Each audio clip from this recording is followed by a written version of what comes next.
जय हिंद दोस्तों। आप देख रहे हैं प्रयागराज एजुकेशन के यूट्यूब चैनल को। मित्रों, हम लोग यूरोपीय आधुनिक पुनर्जागरण कालीन कलाकार के प्रश्नों को सॉल्व कर रहे हैं। 450 के आसपास प्रश्न सॉल्व हो चुके हैं, आगे के प्रश्नों को सॉल्व करेंगे। ठीक है। और जो मित्र चैनल पे नए हो, मन करे सब्सक्राइब करिए, न मन करे तो न करिए, जो आपका मन करे वो करिए। चलते हैं आज के पहले प्रश्न की ओर, और पहला प्रश्न आपके सामने है। और पहला प्रश्न आपके सामने है 450 नंबर का, और कह रहा है कि किस कलाकार ने तुलिका आघातों किस कलाकार के तुलिका आघातों को रेंगता हुआ सर्प कहा गया। जब हम लोग वैन गॉग के बारे में देख रहे थे, तो ये जानना था कि इनके जो तुलिका, जो इनके ब्रश के, जब ये अपने ब्रश को से पेंटिंग करते हैं, तो इनके ऊपर कमेंट किया जाता है कि मतलब कि इनके जो ब्रश हैं वो रेंगते हुए सर्प की तरह दिखते हैं।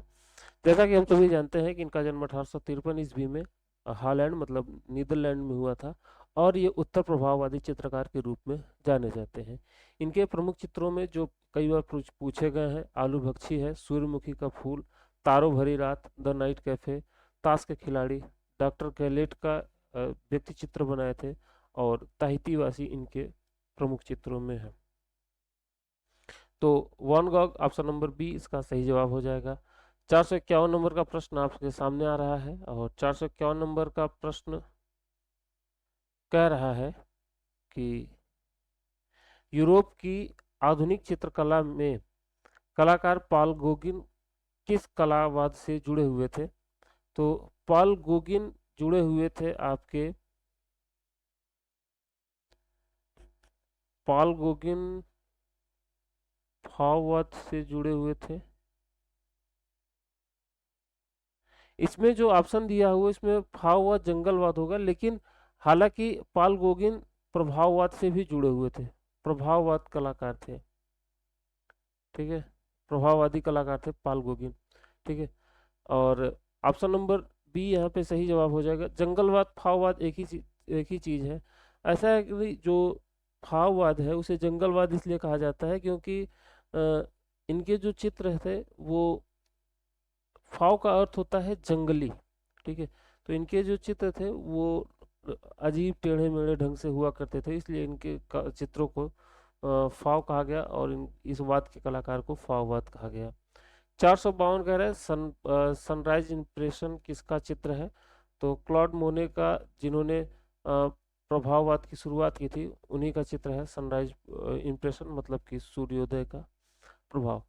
ठीक है। जैसा कि हम सभी जानते हैं 1840 ईस्वी में इनका जन्म हुआ था, और इनका जन्म पेरिस में हुआ था, फ्रांस में। और इन्होंने कई चित्र श्रृंखलाएं बनाई हुई थी, जैसे कि वाटर लिलीज और हेक्सकैट्स और रुआ कैथेड्रल इनकी प्रमुख चित्र श्रृंखला रही है। और इनके कुछ प्रमुख आकृतियां, जैसे कि हम सभी देख रहे हैं कि यहाँ पे सनराइज इंप्रेशन हो गया, इसके बाद वुमेन विथ पर्सनल फ्लावर, और पेपीज मतलब पोलारज, घास के ढेर, women in garden, painter of series के नाम से इनकी कई प्रमुख जो चित्र हैं वो आपको मिल जाएंगी। ठीक है। और इनके बारे में कहा जाता है कि ये स्टूडियो पेंटिंग के विरोधी हुआ करते थे। जैसा कि हम सभी जानते हैं कि सनराइज इंप्रेशन इनका प्रमुख चित्र रहा है प्रभाववाद की दिशा में। अगला प्रश्न है, सेला द रिफ्यूजी नामक कला प्रदर्शनी की प्रथम समीक्षा किसने लिखी थी। सेला द रिफ्यूजी वही प्रदर्शनी है जो 1863 ईस्वी में हुई थी, जिसमें अस्वीकृत चित्रों की प्रदर्शनी की गई थी, और जिसमें तृण का भोजन प्रदर्शित किया था मोने ने। ठीक है।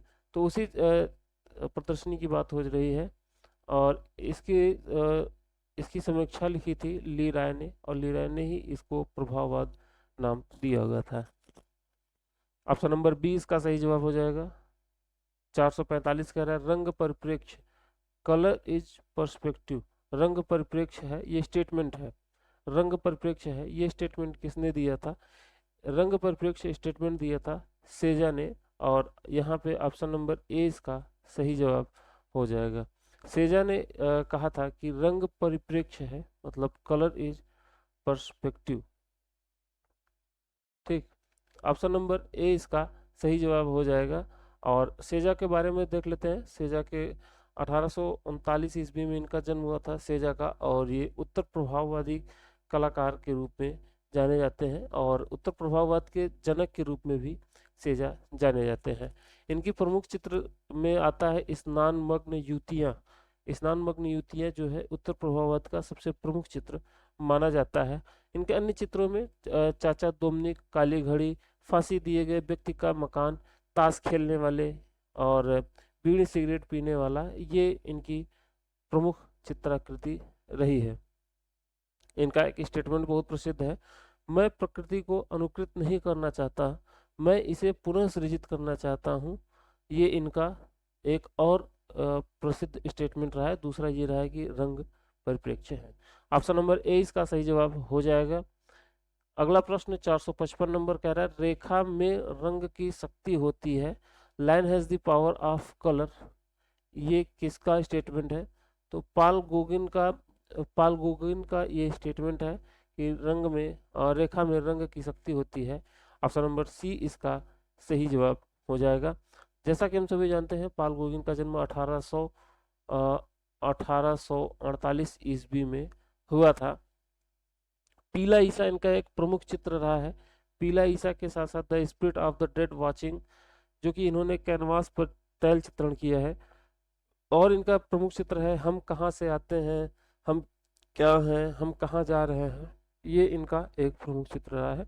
मैटरनिटी कई बार पूछा जाता है कि मैटरनिटी किसका प्रमुख चित्र है, तो मैटरनिटी में भी पाल गोगिन का नाम आ जाता है।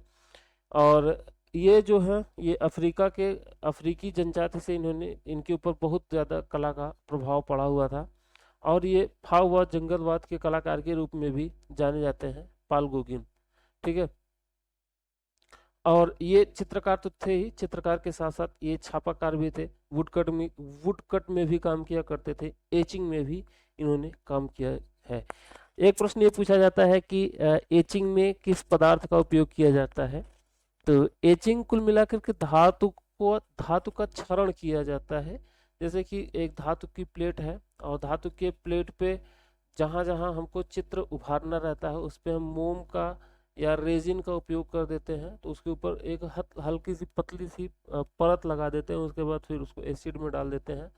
जहाँ जहाँ ये परत लगी हुई रहती है वहाँ वहाँ पे धातु बची रहती है, अन्य जगहों पे उसका क्षरण हो जाता है। तो इस तरीके से वहाँ पे चित्रण होता है एचिंग के माध्यम से। एचिंग का अर्थ ही होता है धातु का क्षरण करना। तो एचिंग माध्यम में, वुडकट माध्यम में भी ये काम किया करते थे। एक स्टेटमेंट एक कथन और ध्यान रखिएगा कि ताहिती नामक शहर की पहाड़ी पे यह रहा करते थे, और वहीं पे इन्होंने वहीं पे रह करके चित्रण किया है। तो 356 नंबर प्रश्न की ओर चलते हैं। कह रहा है painting is the art of hollowing a surface. ये किसका स्टेटमेंट है? तो ये स्टेटमेंट है painting is the art of hollowing a surface. ये स्टेटमेंट आता है सोरा का। सोरा, स्यूरा, सेराट, ये सभी इन्हीं के नाम हैं। और ये स्योरा जो है ये नौ प्रभाववाद के जनक के रूप में जाने जाते हैं। जैसा कि हम सभी जानते हैं 1859 ईस्वी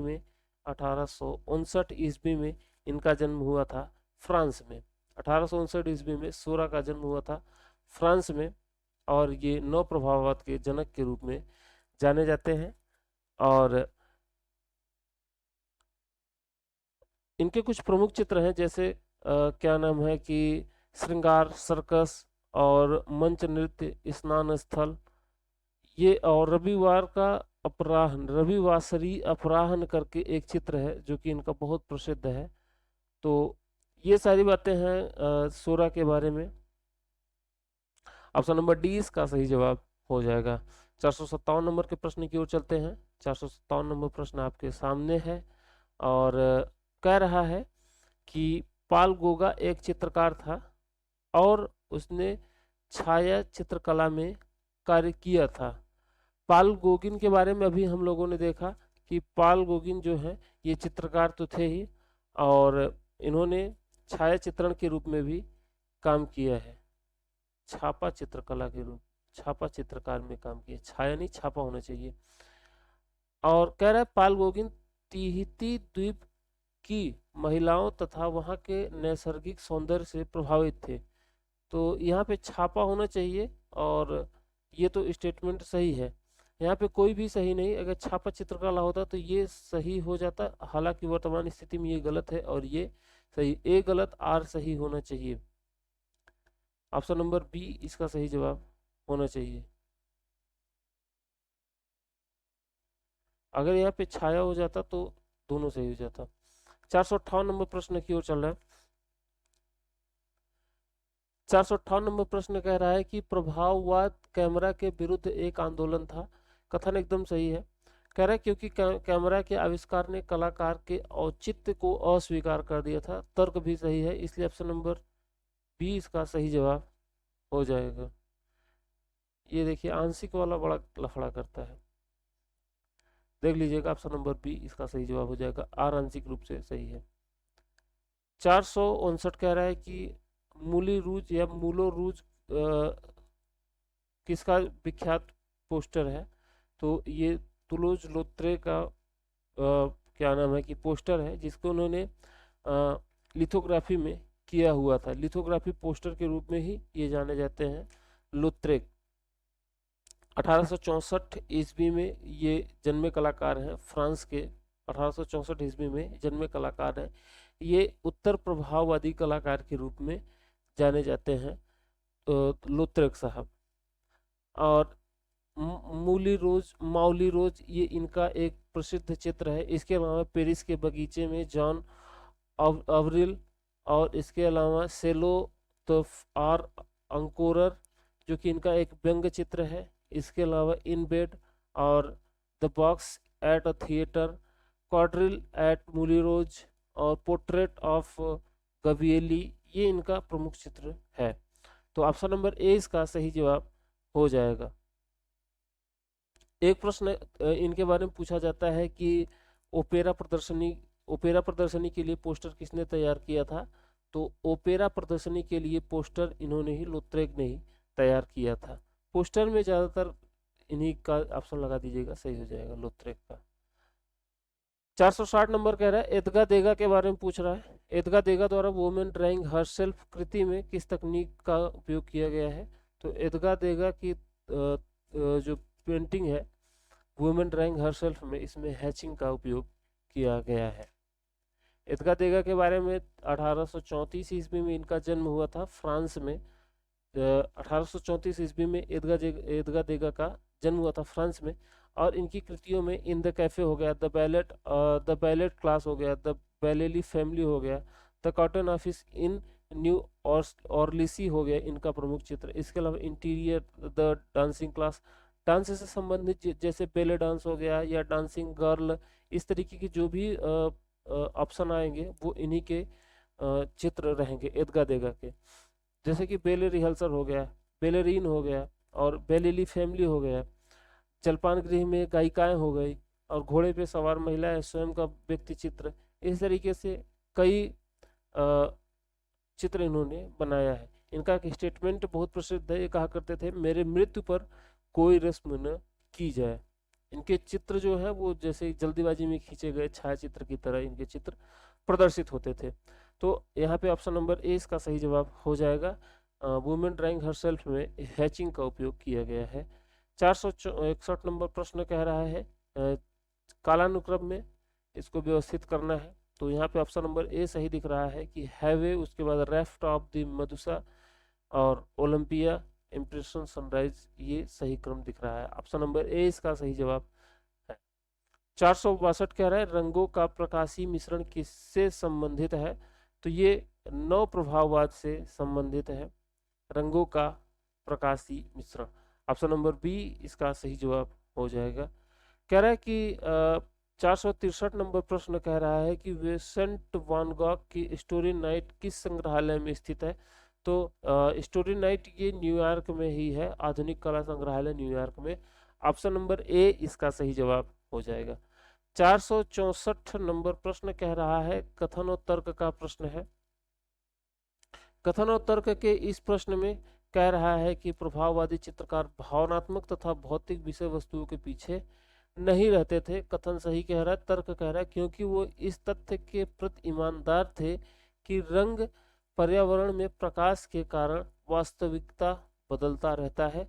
तर्क भी सही है, कथन और तर्क दोनों सही है, इसलिए ऑप्शन नंबर ए इसका सही जवाब हो जाएगा। 465 नंबर प्रश्न कह रहा है कि वैन गॉग चित्रित सतह पर मोटे पेंट होगा, मोटे पेंट द्वारा ही भारी बुनावट का सृजन किया करता था। कथन सही है। तर्क कह रहा है क्योंकि वे ग्लेज का इस्तेमाल किया करते थे, ग्लेज का इस्तेमाल वो नहीं किया करते थे। आर गलत है, ए सही है, ऑप्शन नंबर ए इसका सही जवाब हो जाएगा। हाँ, अगला प्रश्न 466 नंबर का प्रश्न कह रहा है किसके चित्र का नाम ओलंपिया है। जैसा कि हम लोगों ने देखा कि मोने के चित्र का नाम है ओलंपिया, तो ऑप्शन नंबर ए इसका सही जवाब हो जाएगा। एडवर्ड मोनेट और एडवर्ड मोने इन्हीं का ही नाम है, और 1832 ईस्वी में इनका जन्म हुआ था फ्रांस में, फ्रांस में इनका जन्म हुआ था, और 83 में इनकी मृत्यु हो गई थी। ओलंपिया इनका एक प्रमुख चित्र है। और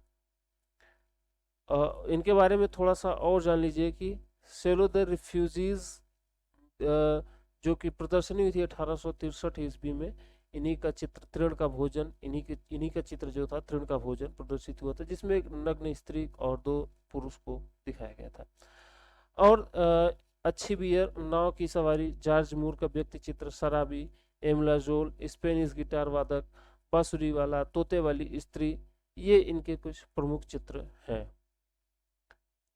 चलते हैं 467 नंबर प्रश्न की ओर। रौंदा से पूछ रहा है रौंदा की कलाकृतियों का सही क्रम क्या है। तो रौंदा की जो कलाकृतियां हैं आपके सामने दिख रही हैं।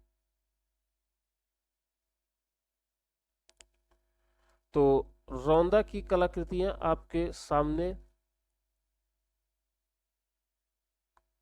दिख रही हैं, और कह रहा है कि ऑप्शन नंबर ए में, ऑप्शन नंबर ए ही यहाँ पे सही जवाब है।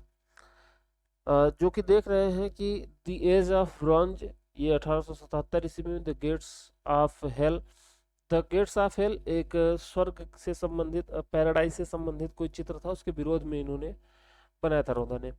तो द गेट्स ऑफ हेल, उसके बाद 1880 ईस्वी में द बेगर्स ऑफ कैले, 1884 में मेनुमोट ट्रू बॉलजॉक, 1892 ईस्वी में।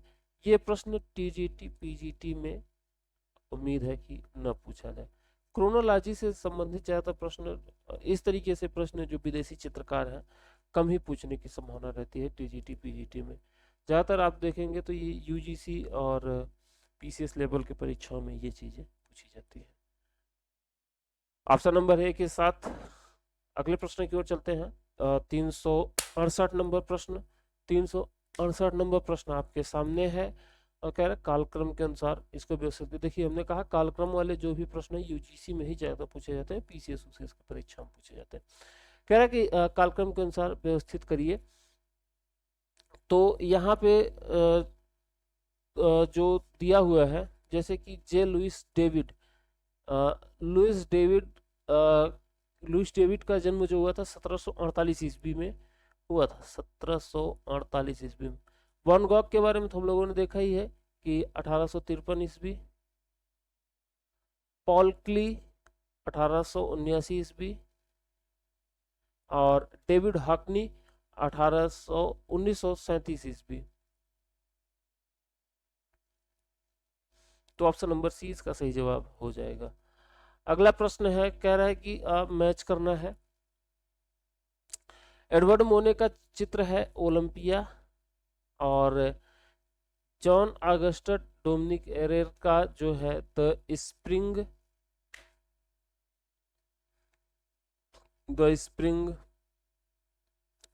पॉल सेजान का still life with onions, Edward monk का द स्क्रीन। सही जवाब हो जाएगा ऑप्शन नंबर सी। और 700 क्या नाम है 470 नंबर प्रश्न की ओर चल रहे हैं। कथन कह रहा है कि मौने का चित्र ओलंपिया एंड पिकनिक निंदा का विषय रहा। कथन सही। तर्क क्योंकि उसकी प्रस्तुतिकरण की शैली पुनर्जागरण काल से चली आ रही कलात्मक परंपराओं की को चुनौती देती थी। कथन और तर्क दोनों सही। ऑप्शन नंबर ए इसका सही जवाब हो जाएगा। 471 नंबर प्रश्न की ओर चल रहे हैं। 471 नंबर प्रश्न।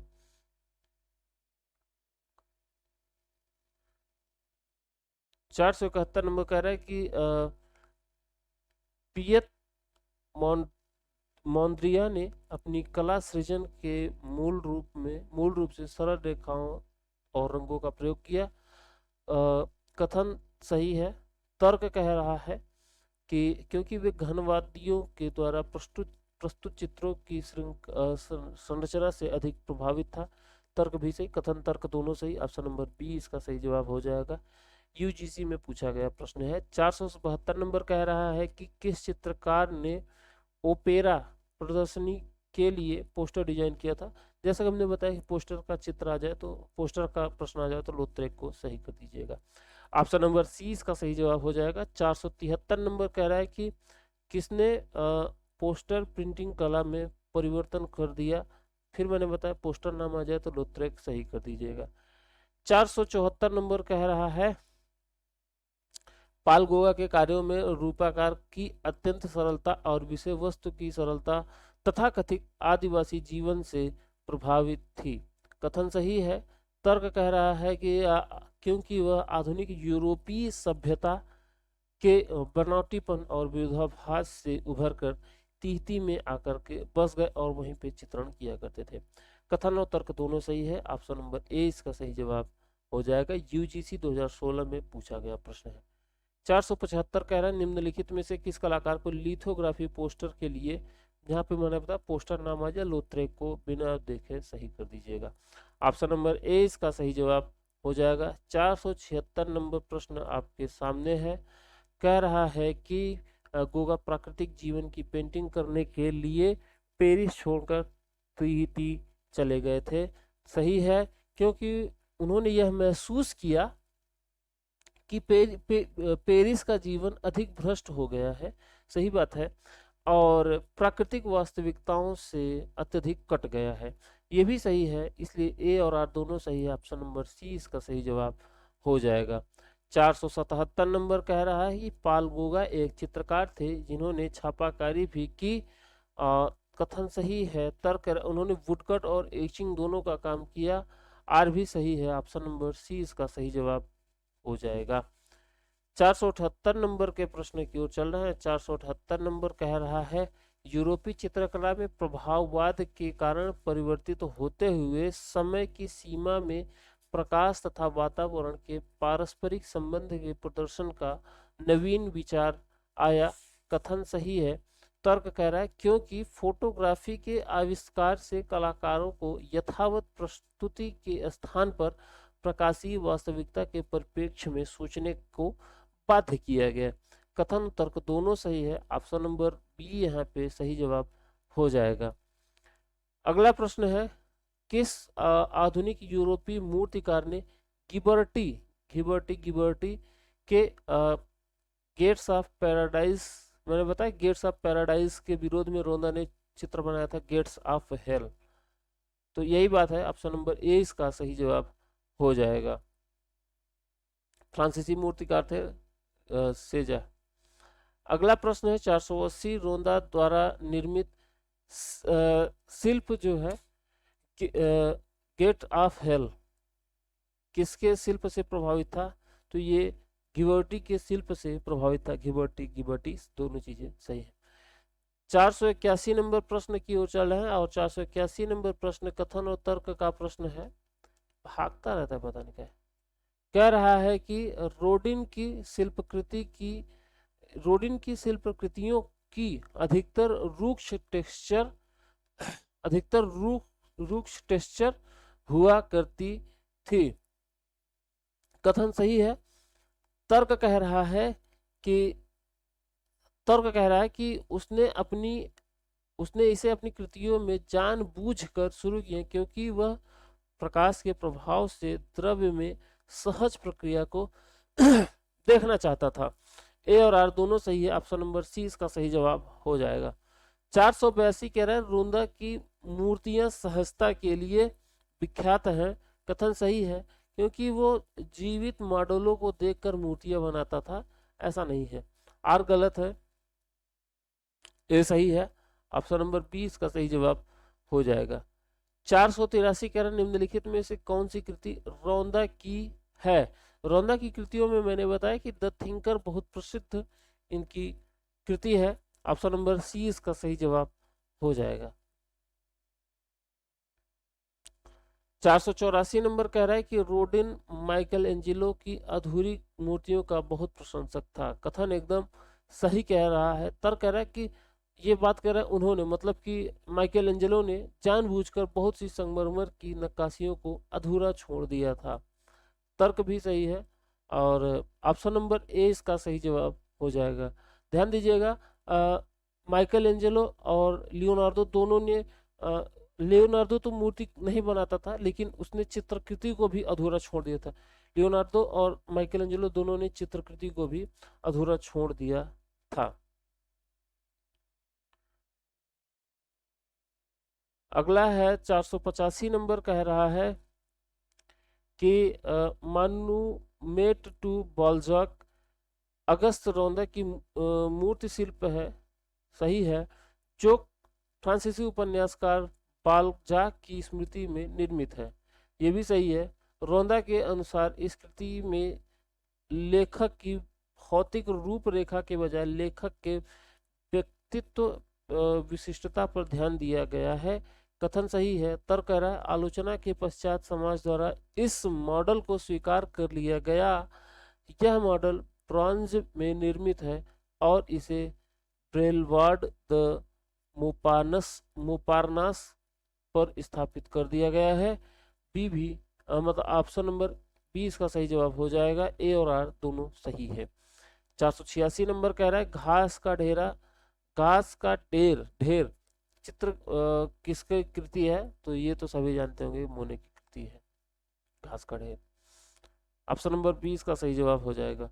487 कह रहे नव प्रभावत का प्रथम चित्र जिसे सेजा ने बनाया था, सोरा ने बनाया था, स्नान स्थल किसके द्वारा बनाया गया था, सोरा के द्वारा, ऑप्शन नंबर ए इसका सही जवाब हो जाएगा।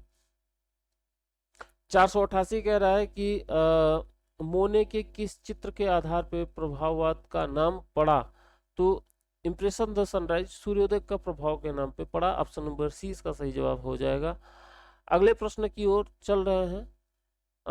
बिंदु चित्रण पद्धति, बिंदु नव प्रभाववाद को बिंदु चित्रण पद्धति कहते हैं।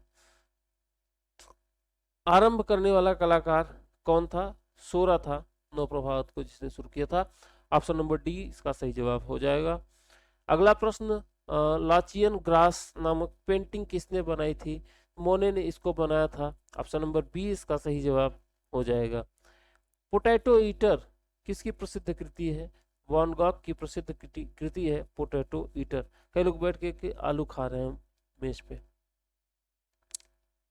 आलू खाने से मुझे एक कहानी याद आती है, वो कहानी है कफन, मुंशी प्रेमचंद की। 492 नंबर का प्रश्न, वाटर लिली, ये वाटर लिली जो है और प्रकृति का चित्रण, नदी तालाब और प्रकाश का चित्रण वही किया करते थे क्लॉद मोने, किसके द्वारा बनाई गई थी, मोने के द्वारा, ऑप्शन नंबर सी इसका सही जवाब हो जाएगा। क्लॉद मोने 1841-40 ईस्वी में इनका जन्म हुआ था। 493 नंबर प्रश्न कह रहा है कि प्रसिद्ध महिला प्रभाववादी कलाकार कौन है, एक ही महिला कलाकार है प्रभाववादी जो कि मैरी कैसेट है, Mary Cassatt, option number B इसका सही जवाब हो जाएगा। सूर्यमुखी किसने चित्रित किया था, तो वैन गॉग ने सूर्यमुखी को चित्रित किया था। 495 नंबर प्रश्न आपके सामने है, पीला ईसा किसने बनाया था, पीला ईसा को पॉल गोगिन ने बनाया था। 96 नंबर कह रहा है प्रभाववाद के मुख्य चित्रकार कौन है, तो क्लॉद मोने प्रभाववाद के मुख्य चित्रकार हैं। 97 नंबर कह रहा है तिहतीवासी का चित्रकार कौन है, तो जॉर्ज सोरा तिहतीवासी के चित्रकार हैं। उत्तर प्रभाववादी प्रथम चित्रकार कौन है? तो पॉल सेजा जो है उत्तर प्रभाववादी प्रथम चित्रकार जाने जाते हैं। ऑप्शन नंबर ए इसका सही जवाब हो जाएगा। 499 नंबर का प्रश्न कह रहा है कि उत्तर प्रभाववादी चित्रकारों में सर्वप्रथम किस चित्रकार ने प्रतीकवादी चित्र बनाया था? तो वैन गॉग ने प्रतीक चित्र सबसे पहले बनाया था। ऑप्शन नंबर ए इसका सही जवाब हो जाएगा। 500 नंबर के प्रश्न की ओर चल रहे हैं। कह रहा है कि पेस्टल रंगों तथा गतिशील फोटोग्राफी आकृतियों के द्वारा चित्र निर्माण कार्य किसने किया था? तो एडगा देगा ने इसका काम किया था। पेस्टल रंगों और गतिशील फोटोग्राफी में काम किया था।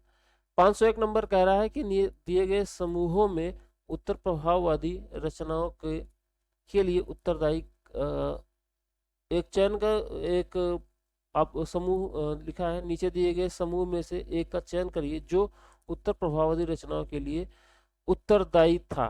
तो इसमें है सेजा, वैन गॉग और Paul Gauguin. Option number B इसका सही जवाब हो जाएगा। 502 नंबर कह रहा है प्रभाववाद का जनक किसे माना जाता है? मोने को माना जाता है प्रभाववाद का जनक तृण भोजन से। सरलो द रिफ्यूजे क्या है? तो सरलो द रिफ्यूजे एक कला प्रदर्शनी है। ऑप्शन नंबर ए इसका सही जवाब हो जाएगा। 504 कह रहा है प्रभाववादी चित्रों का मूल उद्देश्य क्या होता है? तो प्रभाववादी चित्रों का मूल उद्देश्य रहता है विषय पर क्षणिक दृष्टि के प्रभाव का चित्रण करना। ऑप्शन नंबर बी इसका सही जवाब हो जाएगा। 505 नंबर कह रहा है singers at the bar. 505 number का प्रश्न कह रहा है सिंगर्स एट द बार चित्र किस प्रभाववादी कलाकार का रचना है? तो इसे एडगा देगा ने बनाया था। ऑप्शन नंबर ए इसका सही जवाब हो जाएगा। सिंगर्स एट द बार एडगा देगा ने बनाया था। 506 मूले रूज क्या है? तो मूले रूज जो है ये एक मदिरालय है और इसे लोत्रेक ने बनाया है। ऑप्शन नंबर सी इसका सही जवाब हो जाएगा। 507 किस प्रभाववादी चित्रकार के चित्रों को विज्ञापन के लिए प्रयुक्त किया? जो पोस्टर बनाएगा उसी का विज्ञापन किया जाएगा। पोस्टर बनाते थे लोत्रेक। अगला है नौ प्रभाववाद का जनक किसे माना जाता है? नौ प्रभाववाद का जनक जॉर्ज सोरा को माना जाता है। ऑप्शन नंबर डी इसका सही जवाब हो जाएगा। 508 प्रश्न कंप्लीट होते हैं। मिलते हैं अगले वीडियो में। ठीक है, अपना ख्याल रखिए, चैनल को सब्सक्राइब करिए, मन करे तो न मन करे तो जो मन करिए वो करिए। जय हिंद, जय भारत।